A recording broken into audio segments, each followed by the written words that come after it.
ஒன்ன சொல்லி குத்தலடி, காலம் கெட்டு போச்சு. ஏண்டி தாலி கட்டின புருஷன் இந்த கோலத்துல யாராவது பார்த்தா? சும்மா பலம்பாம வேலையை கவனிங்க.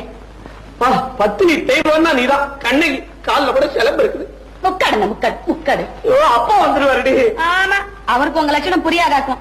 சும்மா சொல்லக்கூடாதுங்க. உங்க அப்பா ரொம்ப புத்திசாலி. வீட்டுக்குள்ள வரும்போதே குரல் கொடுக்காம வரமாட்டாரு. நல்ல மனுஷன் இல்ல. நான் எங்க அப்பனையா சொல்றேன், உங்க அப்பனை சொல்றேன். தவச கிட்டவனாச்ச விடு விடுன்னு வந்துருவானே. அரே கைதா பக்கீரி. ஐயோ, சரவணங்க. இதா கிட்னா சுந்தர் है இது குடும்பம் கோயா. இது என்ன குடும்பம் சேட்டு? கொஞ்ச நேரம் முன்னால நீ குரல் கொடுக்காம வந்திருக்கணும். அப்ப பாத்திருப்ப இந்த குடும்பத்தை. யோ சேட்டு, ஏன் அங்க வந்த? நான் ஒண்ணு உங்ககிட்ட கடன் வாங்கலையே. உனக்கு அப்புறம் 100 ரூபாய் வட்டிக்கு வாங்கி 3 மாசம் ஆகுதுமா. இப்ப பாரு அப்ப தாரே சொல்லி டகாலே காட்டான். இன்னைக்கு சேட்டு விடுறான்ல. விடாத சேட்டு, உட்காந்து அதீவா ஏன்றிய